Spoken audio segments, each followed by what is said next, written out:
નમસ્કાર, BBN news ચેનલમાં આપનું સ્વાગત છે. હું છું કવિતા પંચાલ ને હવે જોઈએ આજના સમાચાર.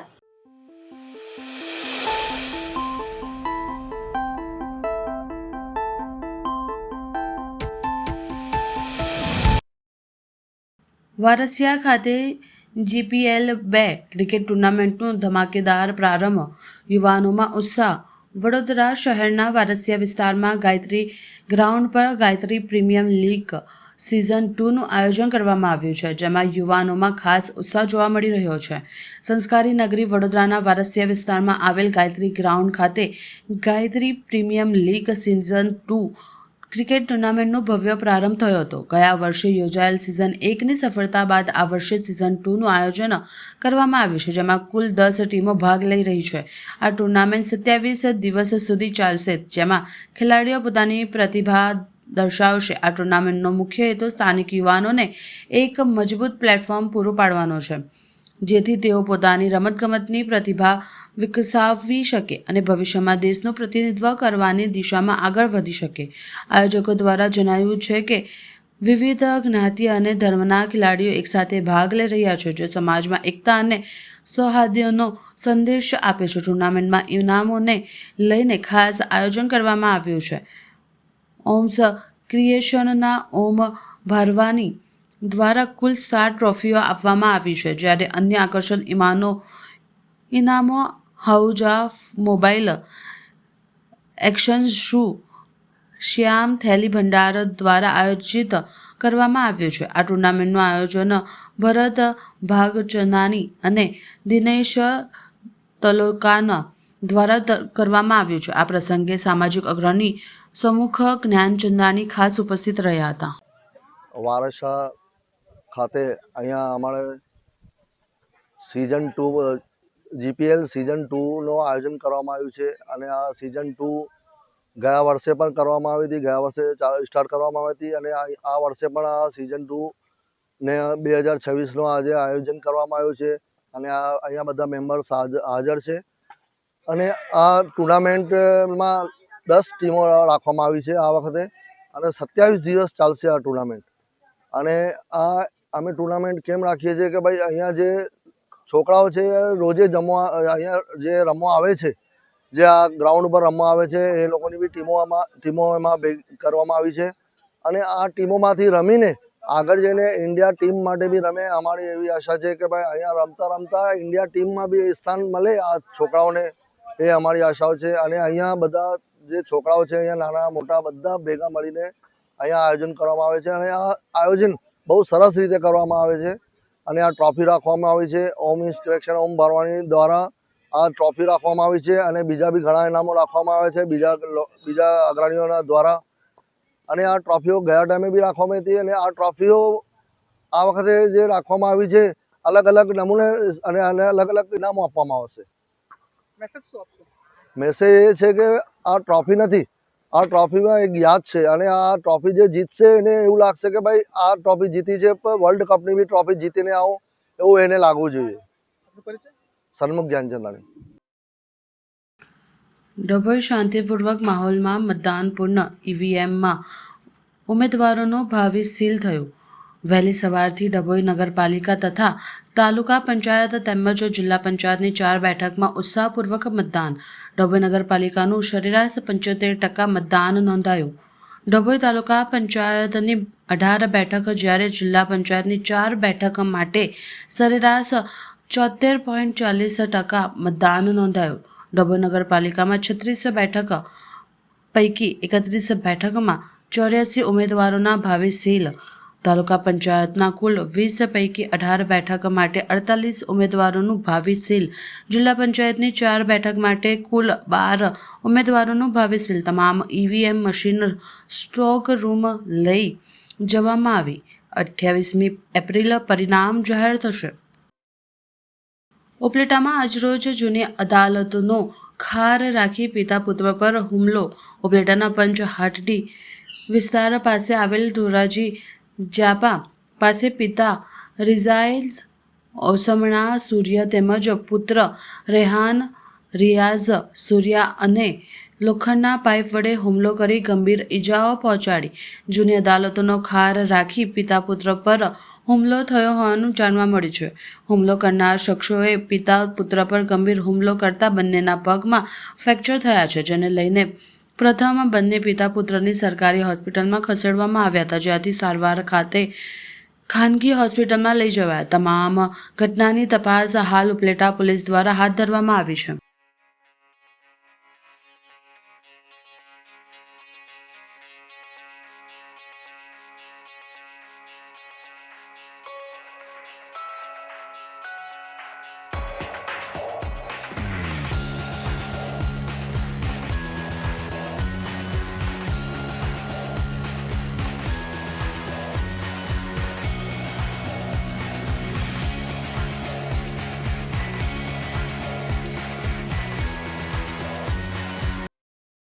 નવેઠા ખાતે સમસ્ત વનકર સમાજ ટ્રસ્ટ ભરૂચના 21મો સમૂહ લગ્નોત્સવ યોજાયો. સમસ્ત વનકર સમાજ ટ્રસ્ટ ભરૂચમાં અને માં મણિબા સાર્વજનિક ચેરિટેબલ ટ્રસ્ટ દ્વારા 21મો સમૂહ લગ્નોત્સવ સોમદાસ બાપુ ફાર્મ નવેઠા ખાતે રવિવાર તારીખ 26/4/2026ના દિને યોજાયો. આ સમૂહ લગ્નમાં 13 જેટલા નવયુગલો સમાજ અને ભૂદેવોની સાક્ષીએ પ્રભુત્તામાં પગલાં પાડ્યા હતા. આવેલ આમંત્રિત મહેમાનોએ નવયુવલોને આશીર્વાદ આપ્યા હતા. આ પ્રસંગે વાગરાના ધારાસભ્ય શ્રી અરુણસિંહ રાણા, નરેશભાઈ ઠક્કર, માં મણિબા ચેરિટેબલ ટ્રસ્ટના ચેરમેન શ્રી ધનજીભાઈ પરમાર, પ્રમુખ શ્રી કાંતિભાઈ પરમાર તેમજ હોદ્દેદારો, સમાજના બંધુઓ મોટી સંખ્યામાં હાજર રહ્યા હતા. કોંગ્રેસ ઉમેદવાર આશિષ જોશીનો ષડયંત્રનો આરોપ.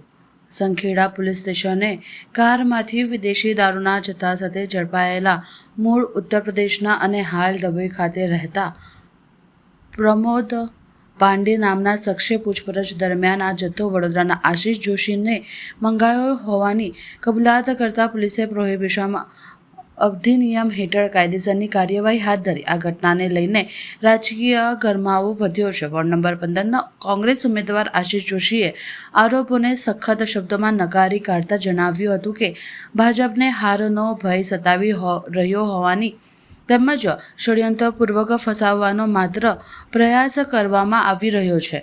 કેટલાક દિવસોથી આયોજનબદ્ધ રીતે તેમના વિરુદ્ધ વાતાવરણ ઊભું કરવામાં આવી રહ્યું હોવાનો આક્ષેપ પણ તેમણે કર્યો હતો. આશિષ જોશીએ વધુમાં જણાવ્યું કે કદાચ મીડિયાના મિત્રોને ધ્યાન હોય તો હું પાછલા વર્ષમાં જવા માંગીશ કે 17/5/2025 જ્યારે અમે લેન્ડ ગ્રેબિંગની સુનાવણીની કલેક્ટરની બહાર સુનાવણી થયા બાદ આવ્યા હતા, ત્યારે જ મેં જાહેર કર્યું હતું કે આવનાર દિવસમાં આશિષ જોશીને ગુંડો છે, ખંડણીખોર છે, બુટલેગર છે, એ પ્રમાણેની ફરિયાદો થશે. ખાલી આ લેન્ડ ગ્રેબર તરીકે નહીં, પણ એનાથી વધારે આગળ વધીને આ સત્તાધારી પક્ષ અમારી પર એટેક કરશે. અને જે વાતની અમને છેલ્લા અઠવાડિયાથી ગંધ હતી, શંકા હતી, અને એ આજે સિદ્ધ કરી બતાવ્યું કે સંખેડામાં ક્યાંક ઓરસંગ નદીમાં દારૂ પકડાય અને એ દારૂ મેં મારા વોર્ડ નંબર 15ના ઉજળિયાત વર્ગના સુશિક્ષિત નાગરિકો માટે મંગાવ્યો છે, એવું ભારતીય જનતા પાર્ટીનું માનવું છે. એવું દેખાઈ રહ્યું છે આની અંદર કે આ વોર્ડ નંબર 15માં દારૂ વેચીને વોટ મળે છે, એવું એ કહેવા માંગી રહ્યા છે કે મેં મંગાવ્યો છે કોંગ્રેસના ઉમેદવાર તરીકે. આ FIR શાંતિથી વાંચશો તો ખ્યાલ આવશે કે એમાં 2 જ નામનો ઉલ્લેખ છે. એક ગાડી ચલાવનાર ડ્રાઈવર, જે ગાડીનો નંબર પ્લેટ પણ નથી, અને એક મંગાવનાર. તો એમાં મોકલનાર કોણ છે એનો ઉલ્લેખ તો હોવો જોઈએ ને. ડ્રાઈવરને તમારે કહેવું તો પડશે ને કે આ ક્યાંથી તું ભરીને લાવ્યો ને કોણે ભરી આપ્યો. તું તો ગાડી ચલાવનાર વ્યક્તિ છે, તો ક્યાંથી ભર્યો એનું તો ક્યાંય નામ જ નથી. એટલે મોકલનારનો અંદર એમને કોઈ ઉલ્લેખ નથી કર્યો, પણ મંગાવનારનો ઉલ્લેખ ચોક્કસ કર્યો છે. પ્રજા જાણે છે. અને ડભોઈ નગરનો રહેવાસી છે, લાલ બજાર વિસ્તારનો રહેવાસી, એ પણ ખ્યાલ આવી જાય છે કે આ કોની સૂચના અને કોની દોરી સંચારથી આ ફરિયાદ નોંધાવવામાં આવી છે. હવે એ પ્રમોદભાઈ પાંડેની પહેલાં તો પોલીસ નાર્કો ટેસ્ટ કરાવે, આશીષ જોશીનો પણ કરાવે, અને જે ફરિયાદી બનનાર જે કોન્સ્ટેબલ છે એનો પણ કરાવે. જે પંચ સાક્ષી છે બધાના જ નાર્કો ટેસ્ટ કરાવશે એટલે સત્ય બહાર આવશે. પોલીસ તંત્રમાં તાકાત હોય તો પહેલાં નાર્કો ટેસ્ટ કરાવે, અને નહીં કરાવે તો આ આશીષ જોશી હાઈકોર્ટ અને એના પછી સુપ્રીમ કોર્ટ સુધી જશે કે પહેલાં મારો નાર્કો ટેસ્ટ કરો, ફરિયાદીનો કરો, ગાડી ચલાવનારનો પણ કરો કે ક્યાંથી એને ભર્યો ને કોની સૂચનાથી ભર્યો, આશીષ જોશી એને કેટલા રૂપિયા આપ્યા આ વસ્તુ લાવવા માટે, ક્યારે ચૂકવ્યા. એટલે આ આજે નહીં અને કાલે ને આ લાંબી લડાઈ છે ને અમે લડીશું. અમને ખબર છે કે તમારી સત્તા જઈ રહી છે એટલે તમે સત્તા બચાવવા માટે આ રીતે ખોટા જે પણ તમારે કેસ કરવા હોય કરો. એનાથી હું કે મારા ઉમેદવારો કે મારા વોર્ડ વિસ્તારની જનતા કોઈ જાતનું વિચલિત થવાની નથી. મોટાભાગના તમામ નાગરિકોના મેસેજ અને ફોન આવી રહ્યા છે કે અમે તમારી સાથે છે. એનાથી મને એનર્જી મળે છે. મારા ત્રણેય બીજા સાથી ઉમેદવારોને બી એમને હિંમત મળી છે કે અમે લડવા તૈયાર છીએ. તમારામાં તાકાત હોય તો હવે ખાલી એટલું જ બચ્યું છે કે હવે તમે હેક કરી લો, EVM અને થપ્પા તમે જ મારી લો, લઈ જાઓ. તમને જો જીત જ જોઈએ છે, તમારે લોકશાહીનું ખૂન જ કરવું છે તો કાલ સવારથી તમે તમારા તંત્રના માણસો બધા બટનો દબાવજો અને તમે જીતી જાઓ. જે પ્રમાણે તમે અમારા 2 ઉમેદવારને બિનહરીફ કરીને રૂપિયા આપીને લઈ ગયા એ પ્રમાણે તમે હવે આ વોર્ડ 15ને પણ તમારા હસ્તક જો રાખવો હોય તો તમે આ પ્રમાણે પણ કરો. FIRથી કશું થવાનું નથી. હું આજે કાલે મારા મત વિસ્તારમાં ફરવાનો જ છું. તમારામાં તાકાત હોય તમારે જે કરવું એ કરો, આવો અને પકડો. આશીષ જોશી ખુલ્લા મેદાનમાં વોર્ડ 15ના મત વિસ્તારમાં સોસાયટીએ અને બૂથ મેનેજમેન્ટમાં અત્યારે કામે લાગેલો જ છે. હું તંત્રને અને જે પણ કોઈ સાંભળતા હોય એ સાંભળી લેજો કે આ તમે ઘર ભૂલ્યા છો. આ તમારું તંત્ર, તમારા કાઉન્સિલરો તિરંગા યાત્રા વખતે મારી જોડે માફી મંગાવવાની કોશિશ કરી હતી. આ જ તમારા અધિકારીઓએ પણ પેન ડાઉન કરીને માફી મંગાવવાની કોશિશ કરી. ત્યારે બી કીધેલું કે આ ગળું કપાઈ જશે, આશીષ જોશી પાછો નહીં પડે. એટલે આમાં કોઈ શંકાને સ્થાન નથી કે અમારા મત વિસ્તારના નાગરિકો કહી ચૂક્યા છે કે અમે તમારી સાથે છે, અમે જાણી રહ્યા છે તમે સાચા છો. અને એ સત્યનો સાથ આપનાર જોડે વોર્ડ 15ની આખી જનતા છે. વડોદરા શહેરના નાગરિકો પણ જોઈ રહ્યા છે કે તમે હવે હવા ત્યાં મારી રહ્યા છો. તમને લાગી રહ્યું છે કે અમારો ભ્રષ્ટાચારનો પોપડો ખુલવાનો છે. નવી ટર્મમાં અમારે જેલમાં જવાનો વારો આવવાનો છે. એટલે આ બધા જ હથકંડા શરૂ થયા છે. વાર્તાની અંદર સૌપ્રથમ આપ સૌને ખૂબ જ ટૂંકી નોટિસ આપી અને આપ સૌ ઉપસ્થિત રહ્યા છો તે બદલ હું અમારા બધા વતી આપનો આભાર માનું છું. સાથે સાથે આપ સૌને પણ અભિનંદન એટલા માટે આપું છું કે સતત છેલ્લા કેટલાય સમયથી ભારતીય જનતા પાર્ટીના ભ્રષ્ટાચારની સામે આજે સંસ્કારી નગરી વડોદરાની જે સ્થિતિનું નિર્માણ થયું છે એ વડોદરાની સાણી પ્રજાના ઘર ઘર સુધી, દિલ સુધી, મન સુધી આપણે પહોંચાડ્યું છે. ત્યારે ભારતીય જનતા પાર્ટીને ખબર પડી ગઈ છે કે હવે પગ નીચેથી ધરતી સરકી રહી છે, સત્તા ગુમાવી રહ્યા છે. અને સત્તા ગુમાવવાના ભાગરૂપે એમને સત્તા પાછી મેળવવા માટે આપને બધાને ખબર છે કે અનેક ઉમેદવારોને દબાવવા પ્રયત્ન કર્યો. દાદાગીરી, પોલીસનો ઉપયોગ કરી, સત્તાનો ઉપયોગ કરીને અમારા 2 ઉમેદવારોના ફોર્મ પણ પાછા ખેંચાયા. તેમ છતાં પણ અડગ રીતે અમારા કાર્યકર્તા અને ઉમેદવારો લડતા રહ્યા છે, પ્રજાની વચ્ચે ગયા છે.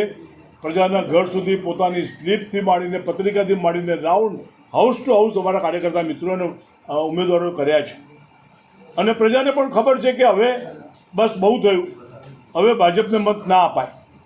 અને એવા સંદર્ભની અંદર જ્યારે ભાજપને આ સ્થિતિનો ખ્યાલ આવી ગયો ત્યારે આ છેલ્લા પ્રયત્નના ભાગરૂપે આજે જ આપને બધાને ખબર છે કે અમારા જોજારુ કેન્ડિડેટ અને જેમણે હરણીકાંડ માટે સંઘર્ષ કર્યો, રાજીનામું આપ્યું, કોંગ્રેસ ભાજપ પક્ષે કાઢી મૂક્યા છતાં પણ એ પ્રજા માટે લડતા રહ્યા અને આજે જ્યારે કોંગ્રેસના ઉમેદવાર તરીકે છે ત્યારે એમની ઉપર ક્યાંક ડભોઈથી જૂનો કેસ કરીને આજે એમને પકડવા માટેની કોશિશ કરી રહ્યા છે. સાથે સાથે અમારા એક 6 નંબરના વોર્ડના ઉમેદવાર છે એમના ભાઈ આબિદને પણ આ પ્રમાણેના એમના પારિવારિક નાના ઝઘડાના સંદર્ભમાં પણ ક્યાંક ને ક્યાંક પોલીસ દબાવવા જઈ રહી છે. ત્રીજા અમારા એક દુપેલવાલા કરીને જે છે એનો કંઈક જૂનો એનો ભાગીદારીના સંદર્ભમાં કાંઈક ઇસ્યુ હતો અને એના સંદર્ભમાં પણ એને આજે એપ્રોચ કરવાનો કોશિશ એમણે કરી છે. હું માનું છું કે હજુ કાલ સવાર સુધી મતદાન શરૂ થતાં સુધીમાં અને મતદાન શરૂ થશે ત્યારે પણ હું આપના માધ્યમ દ્વારા અમારા બધા જ કાર્યકર્તાઓને ઉમેદવારોને પણ કહું છું, પ્રજા તો સમજી ગઈ છે પરંતુ આ ડિસ્ટર્બન્સ કરવા ઊભું કરે એટલે કોઈ પણ કાર્યકર્તા ડિસ્ટર્બ ના થાય અને સવારથી જે વોટિંગની પ્રોસેસ છે પ્રોસેસ પોતાની ચાલુ રાખે. કદાચ ઉમેદવારને પોલીસ પકડીને લઈ જાય તો ઉમેદવારને જવા દેજો, ઉમેદવાર જશે, પણ અમારો કાર્યકર્તા અડીખમ સાંજે 6 વાગ્યા સુધી મતદાન કરવા માટે એ કટિબદ્ધ છે અને કટિબદ્ધતાથી એ વડોદરાની સંસ્કારી નગરીને ન્યાય આપવા માટે ઝઝૂમશે. પરંતુ મારે આપના માધ્યમ દ્વારા પોલીસ કમિશનરશ્રીને, ચૂંટણી કમિશનરશ્રીને અને અધિકારીશ્રીઓને પણ જણાવું છું કે આ જે દિશામાં પ્રયત્ન કરી રહ્યા છે મને લાગે છે કે અમે જ્યારે ભૂમિબેનનું અને ભાઈ ગોરધનભાઈનું જ્યારે ફોર્મ પાછું કનુભાઈનું ફોર્મ પાછું ખેંચવાની પ્રક્રિયા હતી ત્યારે પણ અગાઉથી ઇલેક્શન કમિશનર અને કલેક્ટરશ્રીને પણ જાણ કરી હતી. એ સ્થિતિનું નિર્માણ જ્યારે આજે થઈ રહ્યું છે ત્યારે મારી આપના માધ્યમ દ્વારા વિનંતી છે કે ચૂંટણી તો કાલે સાંજે પતી જવાની છે અને આખી જિંદગી આ ભારતીય જનતા પાર્ટીની સરકાર રહેવાની નથી, અમને ખબર પડી ગઈ છે. જો ખરેખર એમને એમ જ હોત કે અમે જીતી જ ગયા તો આ બધા હવાતિયા મારવાની કોશિશ ના કરે. અને મને ભરોસો છે આ સંસ્કારી નગરી વડોદરાના નગરજનો ઉપર, એમણે અનુભવેલી તકલીફો ઉપર અને એમને દેખાતી કોંગ્રેસ પરની અને કોંગ્રેસના ઉમેદવારો પરની આશા ઉપર કે હવે તો મત એ કોંગ્રેસને જ આપશે અને કોંગ્રેસે જીતાડશે. માટે મારે આજે વિશેષ કહેવું નથી. આપની વચ્ચે અમારા આશીષભાઈ છે, અમારા પ્રમુખભાઈ ઋત્વિજભાઈ છે, જેમ કીધું એ પ્રમાણે ભાઈ જયેન્દ્ર પ્રવક્તા છે, મહેન્દ્રસિંહજી તો તમારી વચ્ચે સતત લાઈવ રહે છે અને અમારા ખૂબ સક્રિય કાર્યકર્તા એવા ભાઈ સંજય પટેલ છે. એટલે વિશેષ વાત કરતો નથી અને ફરીથી હું આપ સૌનો ખૂબ ખૂબ આભાર માનું છું. અને મેં તમને કીધું તે પ્રમાણે આ સંસ્કારી નગરીની ભ્રષ્ટાચારને ઉજાગર કરવા માટે તમે જે જહેમત ઉઠાવી છે તે બદલ આપ સૌને અભિનંદન આપીને મારી વાત પૂરી કરું છું. ભરૂચ જિલ્લાના પ્રથમ નાગરિક અને પ્રેરણા સ્ત્રોત એવા ભરૂચના જિલ્લાના ચૂંટણી અધિકારી અને કલેક્ટર શ્રી ગૌરાંગભાઈ મકવાણાએ મતદાન કરી લોકશાહીની ફરજ અદા કરી. સ્થાનિક સ્વરાજ્યની ચૂંટણી અન્વયે મતદાન કરી નાગરિકોને પણ મહત્તમ મતદાન કરવા કરી અપીલ. લોકશાહીના પર્વમાં સહભાગી થઈ મતાધિકારના મૂલ્યને બિરદાવતા જિલ્લા ચૂંટણી અધિકારી અને કલેક્ટર શ્રી ગૌરાંગભાઈ મકવાણા ગુજરાત રાજ્ય ચૂંટણી આયોગ દ્વારા આયોજિત સ્થાનિક સ્વરાજ્યની સંસ્થાઓની સામાન્ય ચૂંટણી 2026 અન્વયે આજે ભરૂચ જિલ્લામાં ઉત્સાહપૂર્વક માહોલમાં મતદાન પ્રક્રિયા હાથ ધરવામાં આવી છે. આજે વહેલી સવારે ભરૂચ જિલ્લાના પ્રથમ નાગરિક અને પ્રેરણા સ્ત્રોત એવા ભરૂચ જિલ્લાના ચૂંટણી અધિકારી અને કલેક્ટર શ્રી ગૌરાંગભાઈ મકવાણા લોકશાહીના પર્વમાં સહભાગી થવા નાગરિકોને પ્રોત્સાહિત કરવા માટે વહેલી સવારે BH Modi high school room number 1 મતદાન મથક પર પહોંચી સામાન્ય નાગરિકની જેમ કતારમાં ઊભા રહીને મતદાન કરી લોકશાહીની ફરજ અદા કરી હતી. મીટ શાહીનું નિશાન ગર્વે ભેર દર્શાવી લોકશાહીના આ પર્વને વધાવ્યું હતું અને જિલ્લાના તમામ નાગરિકોને નિર્ભીક અને નિષ્પક્ષ રીતે મતદાન કરવા અને પોતે મતદાન કરી આપણા પાડોશી મિત્રો અને સામાન્ય નાગરિકોને પણ મતદાન કરવા પ્રેરિત કરવા આપણી લોકશાહીને વધુ સુપ્રદ બનાવવા અનુરોધ કર્યો હતો. સ્થાનિક સ્વરાજની સંસ્થાઓ એટલે કે નગરપાલિકા, તાલુકા પંચાયત, જિલ્લા પંચાયતની ચૂંટણીઓ છે. આજે મતદાનનો દિવસ છે. આજે મેં મારા મતાધિકારનો ઉપયોગ કર્યો છે. ભરૂચ જિલ્લાના સૌ નાગરિકોને વિનંતી છે, આપ પણ બહોળા પ્રમાણમાં બહાર નીકળી આપના મતાધિકારનો ઉપયોગ કરો. નિર્ભીક અને નિષ્પક્ષ રીતે મતદાન કરો.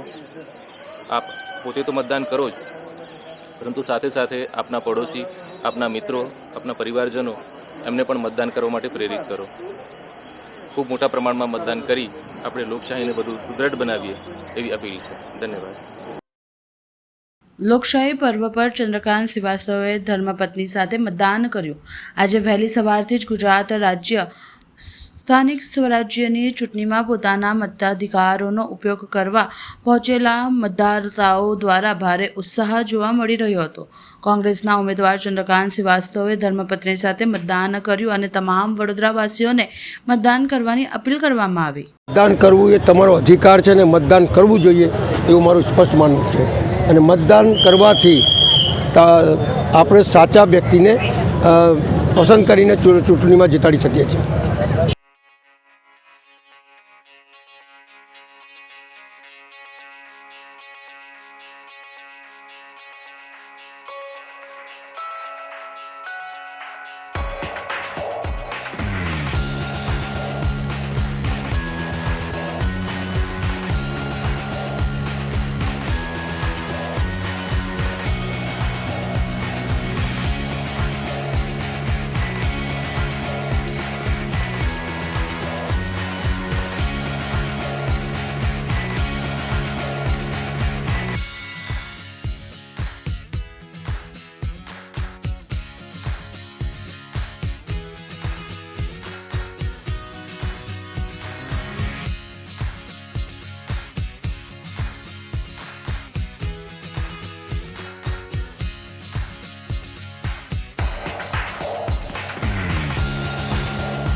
ઉમેદવાર તીર્થ બ્રહ્મભટ્ટ પર બીજેપીના કાર્યકરોએ નાની શાક માર્કેટ પર હુમલો કર્યો.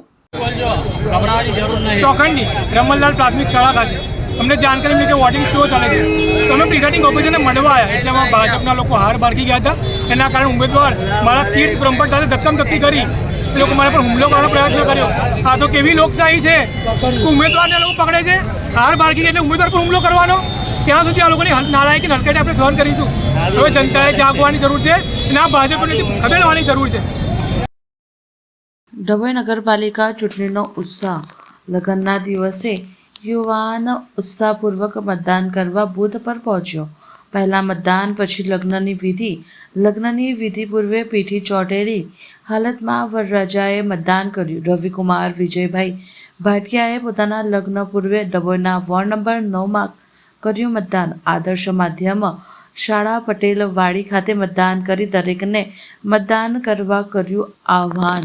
આજરોજ તારીખ 26/4/2026ના રોજ મારું લગ્ન હોય અને સાથે સાથે સમગ્ર ગુજરાતમાં સ્થાનિક સ્વરાજ્યની ચૂંટણી હોય અને સ્થાનિક સ્વરાજ્યની ચૂંટણીમાં સૌ કોઈ મતદારો અને એક લોકશાહીનું પર્વને ઉજવતા હોય અને એક લોકશાહીના પર્વને નિમિત્તે હું આજરોજ મેં મારા નાગરિક તરીકે મતદાન કરવા માટે અમારા બૂથ પર પટેલવાડી ખાતે લગ્ન થતાં પહેલાં મેં આવીને મતદાન કરેલ છે. અને અપીલ એ જ છે કે સૌ કોઈ નાગરિકો બધા જ પોતપોતાની ઘરેથી નીકળીને 100% મતદાન થાય એનું મેં આખા ગુજરાતના નાગરિકોને મેં અપીલ કરું છું. ડિવાઇન કેર ફાઉન્ડેશન દ્વારા ગુરુદાદા લક્ષ્મી ભગવાનનો 25મો મહાપરિનિર્વાણ દિવસ ઉજવાયો. ડિવાઇન કેર ફાઉન્ડેશનના પ્રમુખ પ્રેમમાઈ ગુરુમાના સાનિધ્યમાં ગુરુદાદા લક્ષ્મી ભગવાનના 25મા નિર્વાણ દિવસ નિમિત્તે ભવ્ય કાર્યક્રમનું આયોજન કરવામાં આવ્યું હતું. આ પ્રસંગે સત્સંગ, ભજન સંધ્યાનું આયોજન થયું. સાથે જ દાદા લક્ષ્મી ભગવાનના જીવન વિશે લખાયેલ પુસ્તકનું વિમોચન પણ પ્રેમમાઈ ગુરુમાના હસ્તે કરવામાં આવ્યું. કાર્યક્રમમાં પ્રેમમાઈ ગુરુમા દ્વારા યુવા વર્ગને જીવનમાં સકારાત્મકતા, સેવા અને આધ્યાત્મિકતા અપનાવવા અંગે પ્રેરણાદાયી સંદેશ આપવામાં આવ્યો. મોટી સંખ્યામાં ભક્તો અને યુવાનોએ આ કાર્યક્રમમાં ભાગ લઈ ધન્યતા અનુભવી હતી.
को जो मिला मैंने चाहा मैं दुनिया में भी बांट दूं। कोई भी चीज़ अपने पास नहीं रखो। एक कृपा बरसती है तो ये थॉट आता है, लेकिन सबके ऊपर नहीं होता। तो ये जो कचरा, ये मंदिर है हमारा, जो मैंने सुना अपने गुरुदेव से, फल है, ये है मंदिर असली। इसके अंदर हमने कितना कचरा भरा होता है, जो हम बोलते मैली कचरा साफ कैसे होता, हिम्मत कैसे हो, क्या त्यागना पड़ता है, क्या छोड़ना पड़ता है, कुछ भी नहीं। लोग डरते हैं कि पता नहीं हमें संन्यास लेके हिमालय जाना पड़ेगा, परिवार छोड़ना पड़ेगा। कुछ भी नहीं छोड़ना पड़ता। और देखो, मैं चाहती हूँ आज जो जितने भी आप आए हो, मैं थोड़ी 5 मिनट का मेडिटेशन भी करवा दूंगी, जो आज ही आपको, मैं जब भी कोई जूम सेशन लेती हूँ, मेडिटेशन कराती हूँ, मैं चाहती हूँ उसी पल कोई बदल जाए। मेरी धारणा ये होती है, अगर 20, 30, 40 लोग भी हैं तो कोई एक जना उसमें से अर्जुन बन जाए। जब मैं बैठती हूँ ना देने के लिए, प्रार्थना मेरी यही होती है, प्रभु सब में अगर नहीं भी वो है, कोई एक तो जागे जो आगे हजारों को जगा दे, है ना। हमेशा ये भाव रहा मेरा, तो ये भाव करते करते आज आप लोग भी आए हो। आज का दिन बहुत ही शुभ है, जिसमें मेरे सदगुरु देव दादा लक्ष्मी भगवान गटगटवासी, जिनका आज 25वां निर्वाण दिवस मैं मना रही हूँ, उसको हमने सुबह से ही खूब सारा उत्साह और उमंग के साथ हमने पूजा, उनके गुरु पूजन जो करते हैं, पाद पूजन से लेके नवदा भक्ति के, जिसमें सब कुछ आसन भी आता है, पुष्प फूल आते हैं, प्रसादम आता है, वो सब शुरू करके उसके बाद हमने थोड़ा चैरिटी करा, जो थोड़े से जिनको भी नीडी लोगों को जो उनके नाम से हमने ज़रूरत पड़ती है, लंगर लगाए, शबीर लगाई। फिर उसके बाद हमने साथ संगत के साथ सत्संग करे। फिर शाम को हमने संध्या भजन, संकीर्तन, संगत के साथ मेडिटेशन, सत्संग जिसमें ये ज़्यादा से ज़्यादा ये लोग सत्पुरुषों के, जो ऋषि मुनियों ने इतनी तपस्या करी है, सत्पुरुषों के प्रवचनों के सुनकर उनके साथ अपने जीवन को सार्थक करें। अगर मेरे जीवन में चेंज आई तो मैं चाहती हूँ सबके जीवन में चेंज आए, और सबसे ज़्यादा जो है कलयुग में सतयुग का आगमन हो चुका है, लेकिन हम सबका हक बनता है कि हमारा जितना भी समय है वो हम समाज को दें और समाज की भलाई में अपने भारतवर्ष में सनातन धर्म को ज़्यादा से ज़्यादा मजबूत करें। वो भी मेरा मिशन था, जो ये कारण हमने आज उनके दिवस पर, निर्वाण दिवस पर करा। સમાચાર કાલે ફરી મળીશું આ સમયે આ ચેનલ પર. ત્યાં સુધી સમગ્ર BBN ન્યૂઝ ચેનલની ટીમને રજા આપશો. નમસ્કાર.